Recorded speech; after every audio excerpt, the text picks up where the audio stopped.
주님을 아는 것이 우리의 힘입니다. 한 주간도 평안하셨습니까?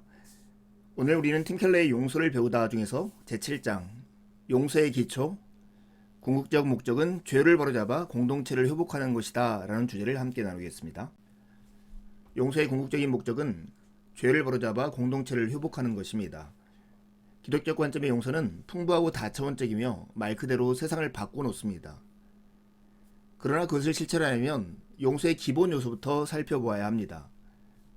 예수님은 제자들에게 다른 사람의 잘못에 대응하는 법에 대해 두 쌍의 지시를 내리셨는데 그보다 더 좋은 출발점은 없을 것입니다. 용서에 대한 예수님의 두 가지 명령은 모순되어 보입니다.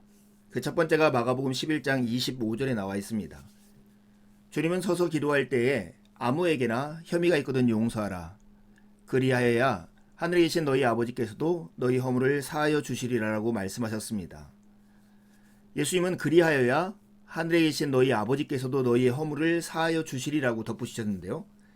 이것은 우리가 용서해야 그 대가로 하나님이 우리를 용서하신다는 의미는 절대 아닙니다. 그보다 이 말씀은 용서할 마음이 없다면 그것은 아직 여러분이 하나님의 값없는 은혜를 이해하고 받아들이지 않았다는 증거라는 뜻입니다. 여러분이 감정적 은혜만 경험하고 실제로 하나님의 값없는 용서와 자비를 받아들이지 않았다면 그것의 확실한 증거가 바로 다른 사람을 용서하지 못하는 마음입니다. 자신도 똑같이 정죄받아 마땅한 존재로 보는 겸손, 그리고 자신의 신분이 그리스도께 사랑받는 존재임을 아는 기쁨, 이 두 마음이 없으면 복수심을 버리는 것이 불가능합니다. 누가복음 17장에는 용서에 대한 예수님의 또 다른 명령이 나오는데요. 이것은 마가복음 11장의 명령과 모순되어 보입니다. 너희는 스스로 조심하라. 만일 내 형제가 죄를 범하거든 경고하고 회개하거든 용서하라. 만일 하루에 7번이라도 내게 죄를 짓고 7번 내게 돌아와 내가 회개하노라 하거든 너는 용서하라 하시더라. 마가복음 11장은 반드시 용서해야 한다 라고 말씀하신다면 누가복음 17장은 회개할 때만 용서하라 이렇게 말씀하시는 것 같습니다. 즉 여기에는 두 가지 책임이 제시되어 있죠. 어떤 사람이 죄를 범하거든 경고하고 회개할 경우는 용서하라는 것입니다. 우리가 기억할 것이 있습니다. 우리는 용서의 목표가 내적 치유도 아니고 가해자에게 안갚음을 하는 것도 아님을 알아야 합니다. 물론 용서는 내적 치유를 가져다 줄 수도 있고 정의 추구의 일환이 될 수도 있습니다. 그러나 용서의 궁극적인 목적은 공동체의 회복입니다. 용서의 목적은 죄인을 모욕하거나 이기거나 쫓아내는 것이 아니라 죄를 바로잡아 공동체를 회복시키는 것에 있습니다. 용서에 대한 예수님의 이 두 가지 명령이 어떻게 양쪽 다 진리일 수 있을까요? 답은 용서라는 단어가 두 개의 본문에서 다소 다른 의미로 쓰였다는 데 있습니다. 용서라는 말씀이 마가복음 11장에서는 복수하지 않겠다는 속마음을 뜻하는 반면에 누가복음 17장에서는 상대와 화해한다는 뜻입니다. 이처럼 어떤 용서는 결국 내면으로 그치고 어떤 용서는 외부로 표출되어 관계의 화해를 모색하는 데까지 이릅니다. 어느 경우든 피해자는 속으로 용서해야 합니다.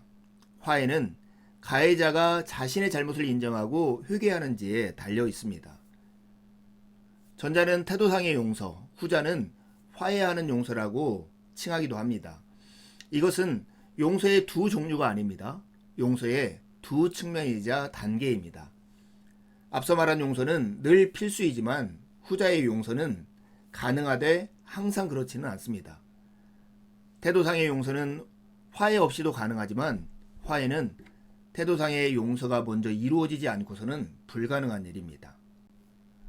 우리는 이 두 명령에서 용서에 관한 두 가지 중요한 교훈을 배울 수 있습니다. 첫째는 기독교의 용서는 그저 개인에 머무르지 않는다는 것입니다. 내적 치유만 중시하는 것이 아니라 그게 최소한이지만 반드시 그것을 훨씬 뛰어넘습니다. 하나님은 공동체라는 외적 치유, 즉 사회적 치유도 중시하십니다. 가해자가 원하지 않더라도 태도상의 내적 용서는 화해를 원하고 추구합니다. 이것은 용서의 수성 모델 중 심리치료 모델을 대항하는데요. 심리치료 모델은 화해를 배제하기 때문에 그렇습니다. 둘째, 기독교적 용서는 결코 정의의 추구를 저해하지 않고 오히려 장려합니다. 왜 그럴까요? 내적 치유는 가해자의 고통을 바라는 데서 가해자의 유익을 바라는 쪽으로 마음의 태도를 바꾸어 놓기 때문입니다. 사랑은 진심으로 상대가 잘 되기를 바라며 내 행복을 상대의 행복과 연계시킵니다. 요컨대 용서를 베푸는 데의 정수는 사랑입니다. 이것은 자격을 따져서 용서해야 한다는 거래적 세속 모델을 대항하는데요. 거래적 세속 모델은 사랑을 배제하기 때문에 그렇습니다. 이처럼 예수님의 용서는 세속적 용서 모델들을 대항합니다. 우리는 대중에게 인기 있는 세속적 용서 모델들의 반쪽짜리 진실의 위력을 볼 수 있습니다. 심리치료 모델과 자격을 따지는 거래 용서의 모델은 둘 다 옳은 부분도 있지만 전체적으로는 틀렸습니다. 전자는 내면의 태도만 강조하고 후자는 가해자의 회개만을 강조합니다. 그러나 예수님은 둘 다에 힘써야 한다고 가르치셨을 뿐만 아니라 양쪽이 서로 의존해 있음을 보이셨습니다.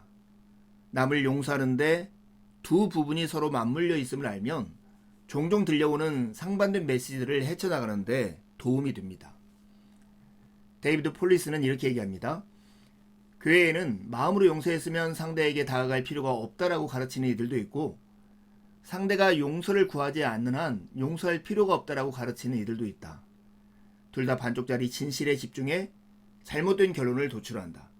용서에 대한 예수님의 행적과 가르침에서 이 두 절반을 합하면 하나의 일관된 진리가 나온다. 악행에 대응할 때 선으로 악을 이해합니다. 예수님이 제시하시는 사랑의 삶은 친구와 선인만이 아니라 원수와 악인까지도 포용합니다.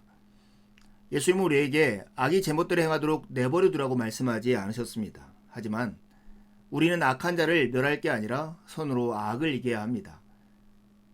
악에 저항할 때도 그리스도인은 단지 복수할 목적으로 가해자를 겨냥해 상대나 상대의 평판을 해쳐서는 안 됩니다.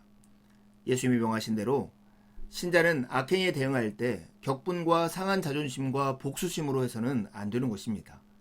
선으로 악을 이겨야 합니다.